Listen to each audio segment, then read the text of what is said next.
butterflies? Do you get any sleep? I got some good sleep, yeah, but definitely some nerves and butterflies, but all good ones, you know. Obviously a great honor for our program to be here, and we're 40 minutes away from an opportunity to win a championship. We know this defensive team, the toughness, the physicality of Houston. How do you match that, and what's going to be so important? What's going to come down to? Well, when we're at our best, we exhibit a lot of the same qualities. You know, we're a fantastic offensive rebounding team. We're a top 10 defensive team. Obviously, Houston does it at the highest level, and it's something they've been able to do for a long time. But again, when we play really well, we're able to do that also, and I expect our guys, if we want to win this game tonight, to be able to do that. If you do win the game, you told me it would be surreal. What's going to be the message to your team before you take the floor?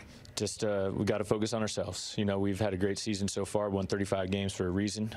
You know, when we've really locked in and taken pride in doing what we do well, we play very well and we're generally victorious. So the message doesn't change much, even though the setting's different, and I think our guys will be ready to go. Wish you the best of luck. Thanks. Yeah, thank you so much. In this game that you think is going to swing it one way or the other, what would it be? Points in the paint by Florida. I think that they cannot survive a national championship game against a team that is a great perimeter defender team like the Houston Cougars are. They need to get baskets in the paint and not just survive a national championship game against a team that is a great perimeter defender team like the Houston Cougars are. They need to get baskets in the paint and not just Clayton Jr. driving. They need guys to score that are 6'8" or over in the paint to win this national championship. Right now, through the tournament, minus 24 in that department are the Gators. What are you looking at, Coach? Gators have got to control the defensive glass, because the way Houston slows the game down is they get offensive possessions after they get offensive rebounds, and instead of going up with it, they kick it back out, and it's a whole nother possession. That's how they control tempo. If the Gators can defensive rebound, it gets them out in transition. They're great in transition, and it takes away Houston's ability to slow down the game. Chuckster. It's going the same simple thing I said. You can replay my things from Saturday. Okay, we will. It's going to be defensive rebounding for the Gators, offensive rebounding for the Cougars, but turnovers. No, I told you, Ernie, if you don't take care against the ball against Houston, you're not going to be successful. But also, you got to keep those grown men off the offensive boards, plain and simple. It's a great segue to my 1 point. Shots on goal, which means offensive rebounds, turnover differential, and points off turnover. Shots on goal. If Florida is close in the number of shot attempts, Houston has averaged 10 more shot attempts than the opponents in this tournament per game.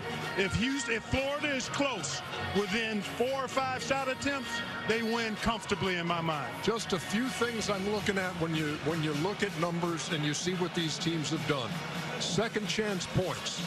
Houston Cougars, plus 56. They do such a great job on the offensive boards. They have twice as many assists than they do turnover.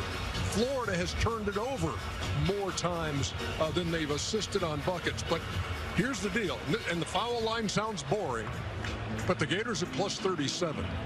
And better than 25% of their points come from the foul line. Good call. Let's see what happens tonight from the charity stripe, as Chuck. Iron Eagle, Grant, Bill Raftery, Tracy Wolfson, Gene Steratore. We are 40 minutes from history, and what we saw on Saturday night, 2 incredible, phenomenal games setting the stage for this evening.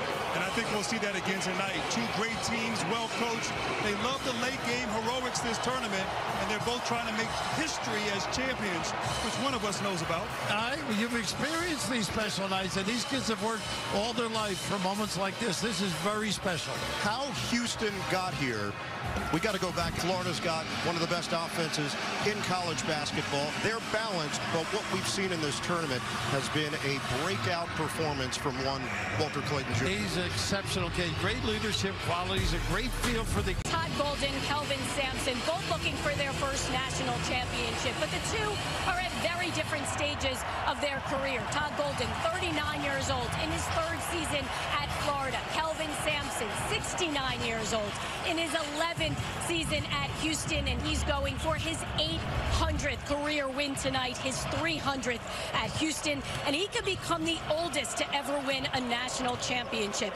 I asked Kelvin what he will be thinking if he's hoisting that trophy at the end of the night. He said he'll be thinking of his late mother Eva's advice: take some time to stop and smell the roses. It's good.